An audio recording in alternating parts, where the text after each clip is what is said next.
morning students, myself Amit Roila and welcome to my YouTube channel Unique Physics Classes, and today we are going to start new chapter for class 12 semiconductor, and really you will feel this is a great chapter जो आपको दिल को अंदर तक ये झकझोर देगा और आपको फील कराएगा कि ये जो चैप्टर है बहुत ज़्यादा इम्पोर्टेंट है। तो शुरू करते हैं आज हम भाई सेमीकंडक्टर। भाई चैप्टर का नाम क्या है? सेमीकंडक्टर।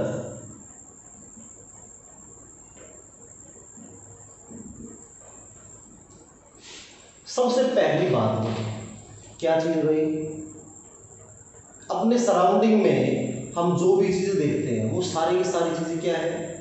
मटेरियल है। ये बात तो क्लियर है। अब हर एक चीज मटेरियल है तो मटेरियल को क्लासिफाई किया गया तीन कैटेगरीज में। Materials are classified majorly in three categories. One is conductor, second is insulator and third is semiconductor. तो तीन मटेरियल है हमारे पास में। हर एक चीज अपने सराउंडिंग में जो भी चीजें वो क्या है? मटेरियल में। और मटेरियल को क्लासिफाई करते हैं हम तीन कैटेगरीज में। फर्स्ट हमारे पास है कंडक्टर, सेकंड हमारे पास है इंसुलेटर और थर्ड हमारे पास में है सेमीकंडक्टर। तो बहुत सारी थ्योरीज है, बहुत सारी थ्योरीज है। जैसे कि बात करें, अगर मैं आपसे कहूं current electricity theory, current theory के बिहाफ पे या चार्ज थ्योरी के बिहाफ पे, कंडक्टर क्या है? वो मटेरियल है जो अपने अंदर से चार्ज को पास होने देंगे, वो क्या कहलाएंगे? कंडक्टर। जो पास नहीं होने देंगे, इंसुलेटर्स। ठीक है। और जिसकी कंडक्टिविटी दोनों के बीच में लाई करे, किन दोनों के बीच में? कंडक्टर और इंसुलेटर दोनों के बीच में लाई करे, वो मटेरियल क्या कहलाएंगे भाई? सेमीकंडक्टर्स। क्या कहलाएंगे भाई? सेमीकंडक्टर्स। ठीक है। ये तो सब चार्ज थ्योरी के बिहाफ पे। मैं आपको बता देता हूं, इस चैप्टर में हम इन मटेरियल्स का जो डिवीजन है वो स्टडी करेंगे एनर्जी बैंड थ्योरी के बिहाफ पे। किसके बिहाफ पे? Energy band theory. तो एनर्जी बैंड थ्योरी के बिहाफ पे मैं यहाँ पे स्टडी करना भाई। ठीक है। सबसे पहले बात तो भाई एनर्जी बैंड क्या है? ठीक है। मैं आपको एक चीज बताऊं, आप लोगों ने केमिस्ट्री में पढ़ा होगा। क्या पढ़ा होगा? किसी एटम में न्यूक्लियस होता है, न्यूक्लियस के सराउंडिंग में क्या होंगे? ऑर्बिटल्स। क्या होंगे भाई? ऑर्बिटल्स। पहले ऑर्बिट के अंदर कितने इलेक्ट्रॉन होंगे? 2, अगले में 8, अगले में 18, और जिसका डायरेक्ट फार्मूला है 2n²। डायरेक्ट फार्मूला क्या है? 2n²। क्लियर है? यहां तक तो कोई परेशानी नहीं होगी। इसके बाद एक चीज सुनो, n की वैल्यू जो हमारी है वो क्या होगी? 1 2 3 गोज टू इन्फिनिटी। ठीक हो गया भाई? जो सबसे बाहरी ऑर्बिटल है, जो सबसे बाहरी ऑर्बिटल है किसी भी एटम का, उस ऑर्बिटल को नाम दिया जाता है वैलेंस ऑर्बिटल। क्या नाम दिया जाता है? Valence orbital. और उसके अंदर जो इलेक्ट्रॉन्स प्रेजेंट हैं, उन इलेक्ट्रॉन्स को नाम दिया जाता है वैलेंस इलेक्ट्रॉन्स। क्या चीज है भाई? जो सबसे बाहरी ऑर्बिट के अंदर इलेक्ट्रॉन्स हैं उनको नाम देंगे वैलेंस इलेक्ट्रॉन्स। ठीक है। और इस ऑर्बिट को क्या नाम देंगे भाई? Valence orbit. ठीक हो गया भाई? अब केमिस्ट्री में आप लोगों ने एक अबू प्रिंसिपल पढ़ा था। क्या था अबू प्रिंसिपल भाई? अबू प्रिंसिपल का मतलब था किसी भी एटम के अंदर जो ऑर्बिट के अंदर जो इलेक्ट्रॉन्स भरे जाएंगे, वो इलेक्ट्रॉन्स क्या होंगे? हमेशा इस ऑर्डर में भरे जाएंगे। जिनकी एनर्जी कम है वो लोअर ऑर्बिट में रहेंगे, जिनकी एनर्जी ज्यादा है वो नेक्स्ट ऑर्बिट में आ जाएंगे, जिनकी और ज्यादा है वो और नेक्स्ट ऑर्बिट के अंदर आ जाएंगे। क्लियर है? तो इसका मतलब जो सबसे बाहरी ऑर्बिटल होगा, यार एक चीज बताओ, हम इलेक्ट्रॉन किस तरह से बढ़ रहे हैं? इंक्रीजिंग ऑर्डर ऑफ एनर्जी के लेवल में। तो जो सबसे बाहरी ऑर्बिटल है, उस सबसे बाहरी ऑर्बिटल के अंदर जो इलेक्ट्रॉन्स होंगे उनकी एनर्जी क्या होगी? सबसे ज्यादा। सबसे ज्यादा। क्यों? Increasing order of energy level बढ़ रहे हैं यार। तो इसका मतलब क्या है? सबसे बाहरी ऑर्बिट के अंदर जो इलेक्ट्रॉन्स हैं वो सबसे ज्यादा एनर्जेटिक होंगे। ठीक हो गया भाई?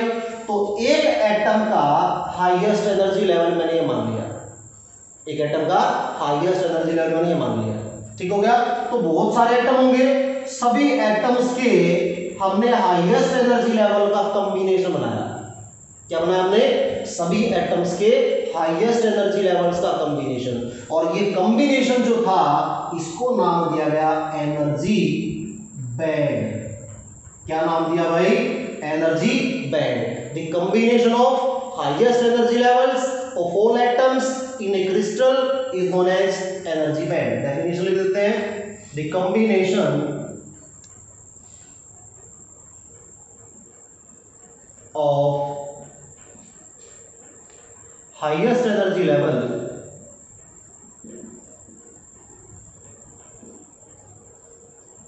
of all atoms in a crystal is called energy band। ठीक है भाई, अगर आप बुक्स में देखोगे तो आपको इसको किस तरीके से एक्सप्लेन किया मिल सकता है, जैसे कि पहले ऑर्बिट में पहले इलेक्ट्रॉन भरते हैं s के अंदर, 1s2 हो गया, फिर 2s2 हो गया, उसके बाद 2p6 आ गया हमारे पास में, फिर हमारे पास में 3d10 आ जाएगा, ठीक है, और उसके बाद मतलब sp,d,f इस फॉर्म में भरते हैं, आपको पता है। तो एक एटम का कुछ ना कुछ तो हाईएस्ट एनर्जी लेवल होगा भैया, और वो जो हाईएस्ट एनर्जी लेवल है ये था। तो क्रिस्टल के अंदर तो बहुत सारे एटम है, और सभी एटम्स के हमने हाईएस्ट एनर्जी लेवल को इकट्ठा किया, जिसको नाम दिया एनर्जी बैंड। क्या नाम दिया? Energy band. एनर्जी बैंड क्या है? The combination of highest energy levels of all the atoms in a crystal is known as energy band. Clear है तक भाई? अब एनर्जी तो बैंड था ना, इस एनर्जी बैंड को डिवाइड किया भाई, मतलब डिफरेंशिएट किया 3 कैटेगरीज में। किसमें डिवाइड किया हमने भाई? 3 कैटेगरीज में। और वो 3 कैटेगरीज क्या है? फर्स्ट हमारे पास है भाई वैलेंस बैंड। फर्स्ट हमारे पास क्या है? Valence band. ठीक है भाई। सेकंड हमारे पास में है कंडक्शन बैंड। थर्ड हमारे पास में है फॉरबिडन बैंड। फॉरबिडन बैंड या फिर एनर्जी गैप बैंड। ठीक हो गया भाई? 3 हमारे पास के एनर्जी बैंड, पहला वैलेंस बैंड, दूसरा कंडक्शन बैंड, तीसरा फॉरबिडन बैंड, जिसका दूसरा नाम क्या है? Energy gap band. क्लियर है यहां तक भाई? कोई दिक्कत नहीं। आप लोगों को एक चीज बता दूं, I have done BTech and MTech in electronics branch, so I have studied all about semiconductors, all about semiconductors। ठीक है, तो ये जो चैप्टर है, इस चैप्टर को बिल्कुल डीप तक बताऊंगा आपको मैं, और इसके बाहर आपको किसी भी कॉम्पिटिटिव टेस्ट में अगर आप देखोगे, कोई भी चाहे आपका आकाश की स्टडी पैकेज से पढ़ रहे हो, आप फिटजी से पढ़ रहे हो, गारंटी देता हूं उससे बाहर कुछ नहीं मिलेगा। मेरी वीडियोस को देखो, आपको इससे बाहर कुछ नहीं मिलेगा। ठीक है, तो ध्यान से पढ़े इसको भाई, मजा आएगा आपको पढ़ने में, ये मेरी गारंटी है। देखो भाई, वैलेंस बैंड क्या है?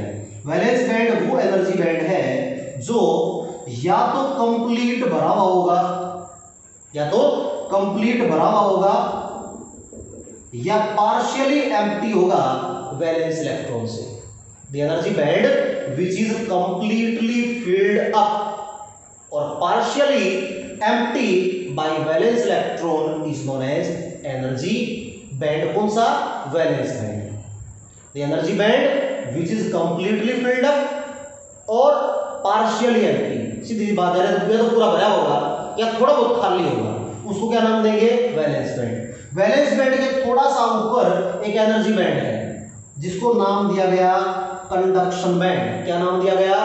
Conduction band. ये वो एनर्जी बैंड है जो या तो कंप्लीट खाली होगा, उसका उल्टा हो गया ना, वो क्या था? कंप्लीट भरा हुआ, तो ये क्या होगा? कंप्लीट खाली या थोड़ा सा भरा हुआ। वो क्या होता था? वैलेंस बैंड का थोड़ा सा खाली या कंप्लीट भरा हुआ, और ये क्या है? कंप्लीट खाली या थोड़ा भरा हुआ। ठीक हो गया भाई? और इन दोनों के बीच का जो गैप है, इस एनर्जी के गैप को नाम दिया गया एनर्जी गैप बैंड। क्या नाम दिया गया? एनर्जी गैप बैंड, जिसका दूसरा नाम है फॉरबिडन बैंड। ठीक है भाई? ये थी एनर्जी बैंड थ्योरी, ये एनर्जी बैंड थ्योरी है। इसके बिहाफ पे हम उन तीनों जो टाइप्स है मेटेरियल के इसमें क्लासिफाई करेंगे। थोड़ा सा एक देसी एग्जाम्पल हो जाए, मजा आ जाएगा आपको। ठीक है, देखो मैं गाने मेरे को नहीं आते भाई सुनाने में, ठीक है, काफ़ी टीचर्स आपको मिल जाएंगे यूट्यूब पे जो बीच बीच में गाने सुनाने लग जाएंगे। मैं मेरे जो चैनल पे देख रहा है बच्चा वो सीरियस बच्चा होगा, जिसको सीरियस पढ़ाई में ही मजा आता है। ठीक है, हाँ भाई देखो क्या बताओ आपको भाई, एग्जाम्पल बात कर रहे थे भाई। सपोज यू मान लो कि भाई बारिश होगी भाई, ठीक है, बारिश होगी और जो गली है वो कच्ची थी। बारिश होगी और गली जो वो कच्ची थी भाई।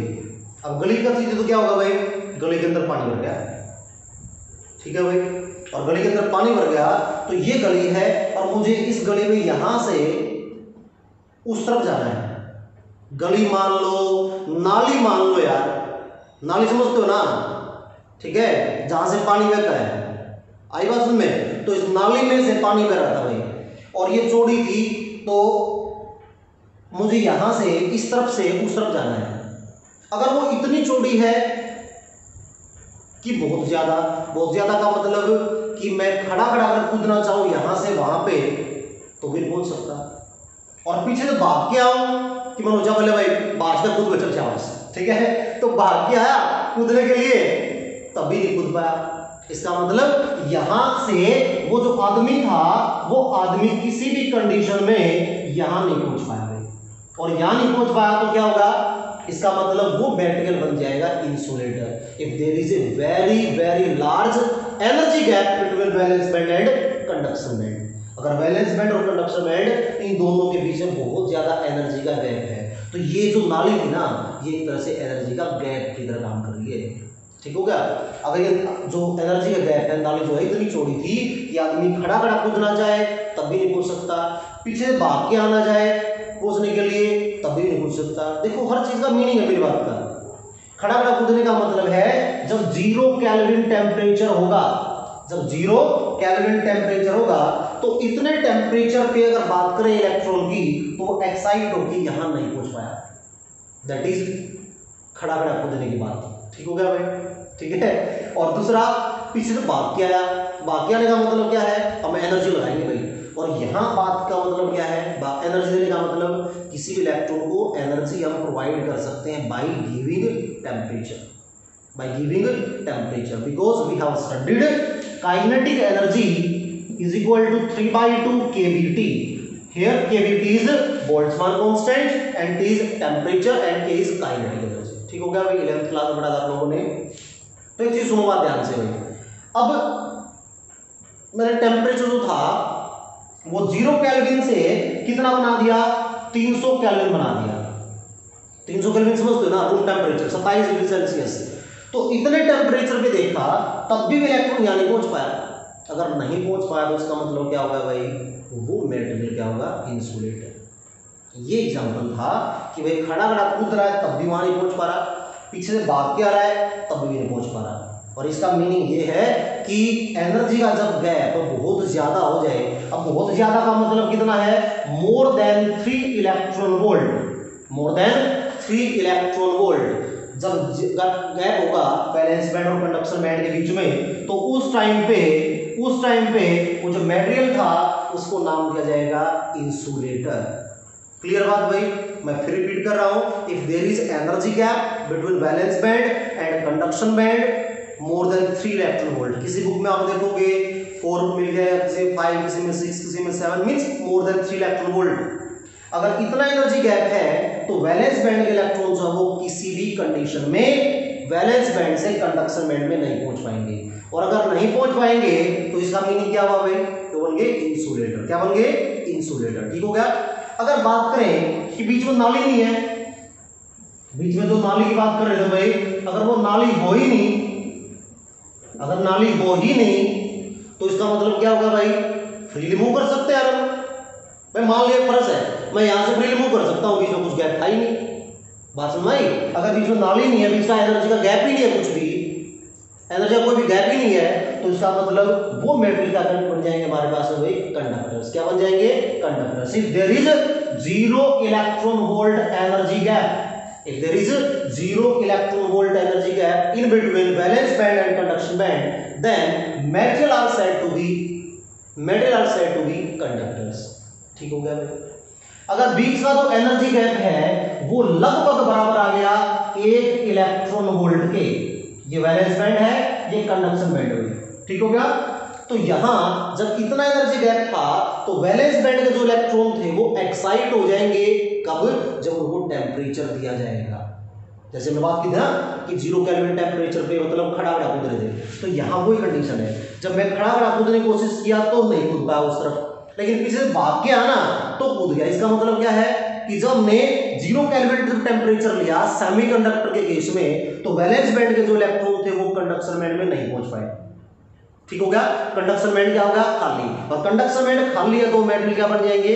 Insulator. So we can say semiconductors are insulator at 0 Kelvin temperature, but when temperature is provided to them at equivalent to room temperature, then they will excite, क्या एक्साइट होंगे? वैलेंस बैंड के इलेक्ट्रॉन्स, और वो excite होंगे, वो क्या होंगे? Conduction band पहुंच जाएंगे। क्यों? वो हायर लेवल को अप्रोच करेंगे, और हायर लेवल को अगर अप्रोच करेंगे तो इसका मतलब क्या होगा? Conduction band will not be completely empty, and in that case semiconductor will behave as conductor.